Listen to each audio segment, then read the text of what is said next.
Carl, can you talk about the mental roller coaster of this game, from the first half to the second half to the crowd getting in it and kind of going through it with you? Man, shout out to our fans, man. They stuck with us. It was an ugly, ugly game. We didn't bring it in the first half, but they stuck with us. They stayed in them seats and they kept cheering for us and they kept finding ways to give us energy. And this is a testament to them. The grit, the resiliency, the way of New York. And we from the mud found a way to get it done in the second half. And if anyone who lives in New York knows, if you want to make it in the city, you got to be okay getting it out the mud. And we did that tonight. Up front again. Hey, Carl. Hey, Jose. Liam McCune from Sports Illustrated. That OG shot is going to go down. That offensive rebound is going to go down as one of the greatest in NBA history. So right hand from God. Yeah. Right hand to God. What does it say about him as a player to come up big in that way in that moment? I mean, that's OG though. Yeah, he been doing it this whole playoff run. Shout out to him for crashing the board and doing something special.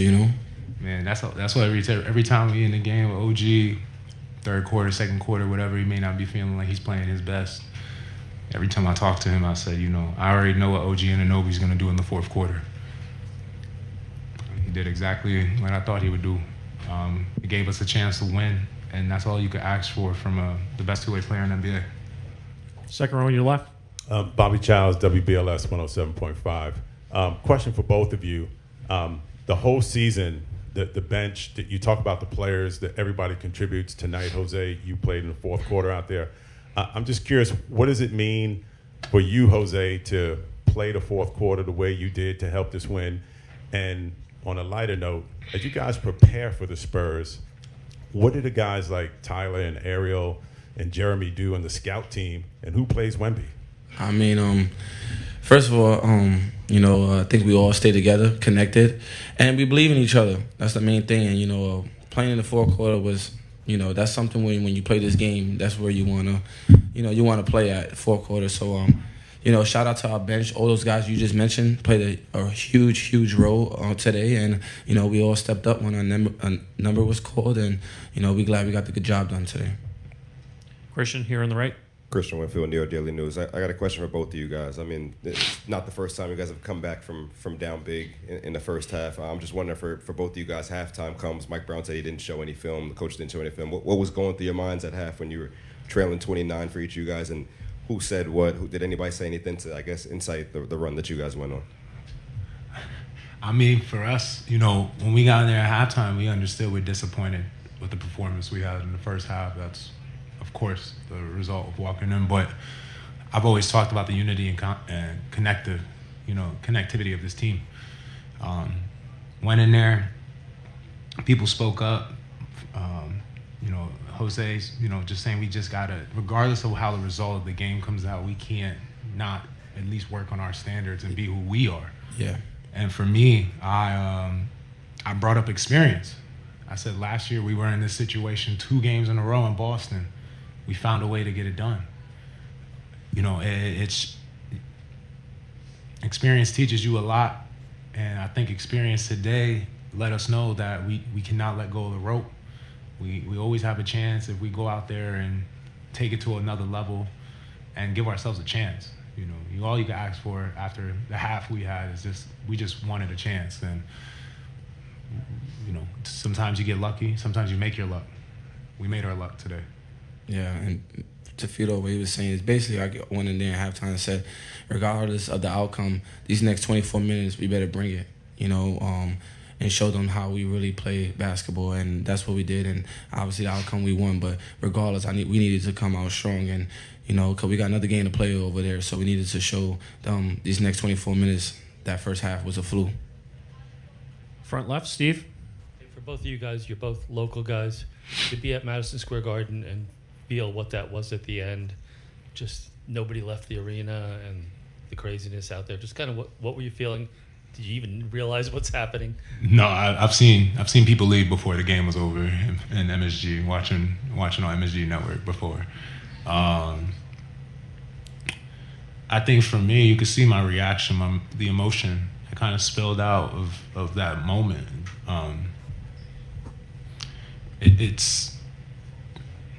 was tears of joy, just, it wasn't boo-hooing or anything, but just tears of joy because, like I said, all you could do is ask for a chance. And for me, personally, I just wanted one break in life. And I got one. I got one at that last play with OG making the shot and us getting the stop. I just wanted one break in life, just one thing to go my way one time, and I'm glad it did. I'm glad it did for us, man. God is good, man. You said it. 2 kids from here, right? I'm not going to sugarcoat this. I was about to cry, not because obviously we just want more. But I'm in Madison Square Garden in the fourth quarter playing with these guys, and we playing for something special. Mm-hmm. It's just as excited. It really something I couldn't put in words. And like I said, we could get excited and enjoy this, but we got one more to do. For sure.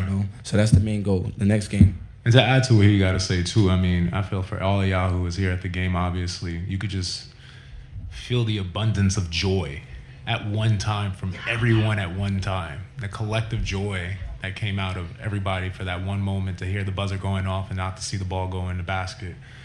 I think we all felt something like that emotion that was special. It's something that, MSG hasn't had that kind of moment in a long time. So shout out to our fans for real.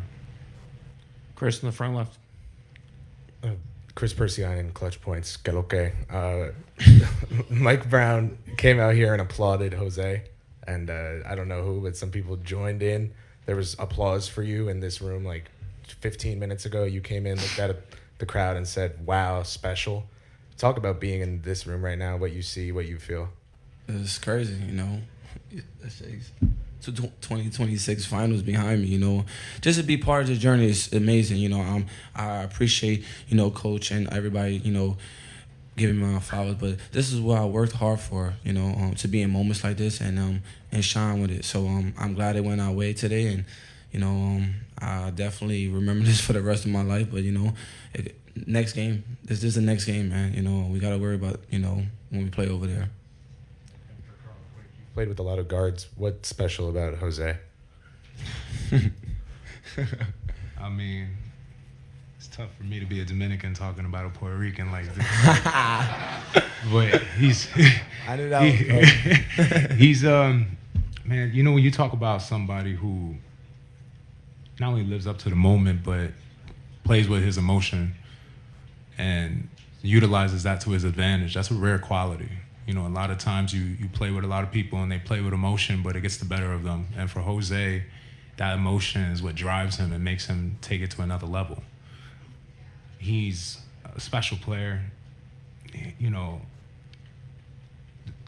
His tenacity, his defensive ability, and his offensive ability that I got to see firsthand when D'Lo asked, "Can he shoot?" And I now know he really can shoot.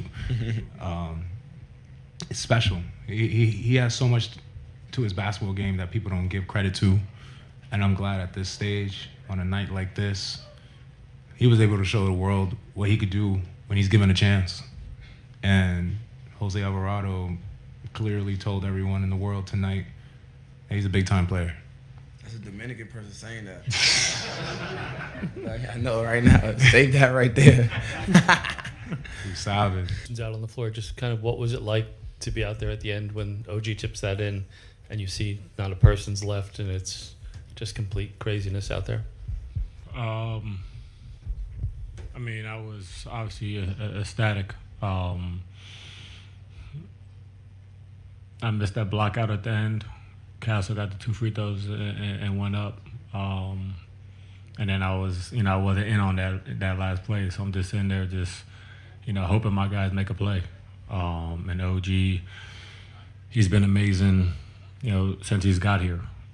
This whole playoff run has been amazing, and both sides of the ball. And, he's a winning player, and he made a winning play. Standing here on the right, Christian. Josh, Christian Winfield, New York Daily News. I mean, you guys have been part of some of the most insane comebacks, whether this last year or this year. Mike said at halftime he didn't show you guys any film.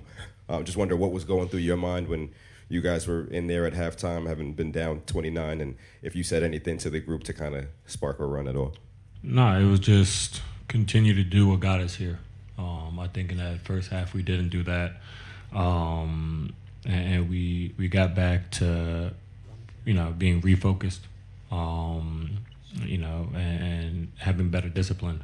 I mean, we defensively in the second half we gave up 30 points. That's unreal, and doing that especially in the fourth quarter when I think it was like 8 or 9 minutes left, and they had 5 fouls and they were in a penalty, and we were able to get stops without fouling, and that fueled our offense. Rachel, right here. Hey, Josh. You guys had a up and down season at times. How much was that preparation for a game like even just half to half today, knowing that you can have a losing streak where everyone's on you and fire the coach and why did we give up picks for Mikhail and all that, and then all of a sudden you're the best thing in the city? In the 82 game season, especially in New York, there's going to be mountains and valleys.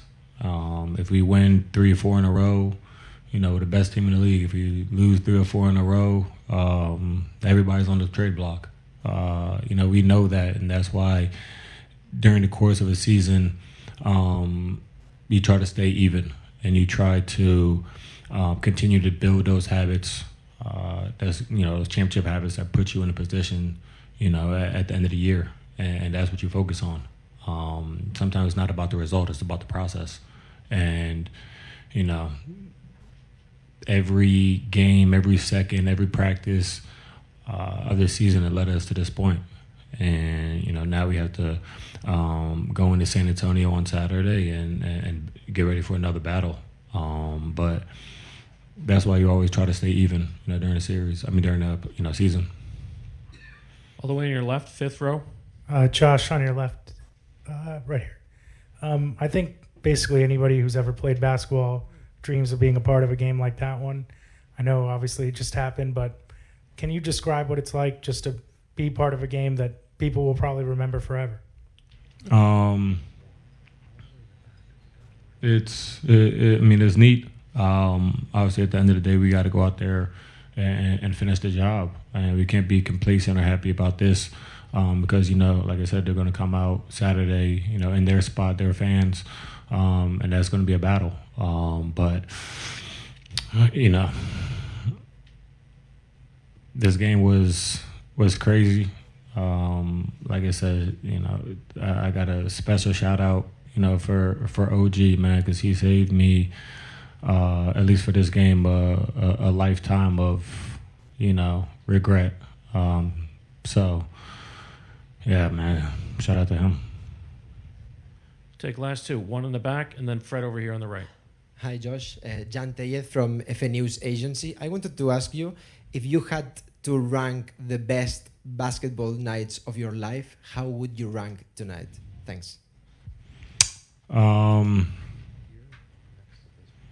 second. I won a national championship in 2016. Jalen and Kel will probably remind you that I only have one and they have two. So that night, it is number one. This one's definitely number two. And yeah. Fred, last question here on the right. Josh, you guys had the Boston games last year, Cleveland game 1, this tonight. How does a collective group of people become like this, where you guys kind of all, whenever you're down like this in these incredibly tight moments, seem to just not care at all? I think that starts with Leon, bringing together a group of guys that have high character, that have winning traits and habits, and are willing to sacrifice for each other. And we've been in very adverse situations, all of us, independently in our careers, and made it through adversity, in the playoffs last year with those games, and that. So we just keep fighting. We know at the end of the day, the game's not over at halftime, and you just want to continue to chip. You don't look at, when you're down 29, we got to win this game. You look at it when you get down 29 of, okay, let's get it to 20. There's 3 minutes left in the third quarter. We're down, 18. You're thinking, let's get it to 10. And then in the fourth quarter, you're like, this is winning time. Anything happen. And when you have a group of guys that do that, like I said, it starts with Leon and Wes, and then, Mike is the same, and it just trickles down. It's just high character guys in that locker room that never are willing to quit. And, this was an example of that.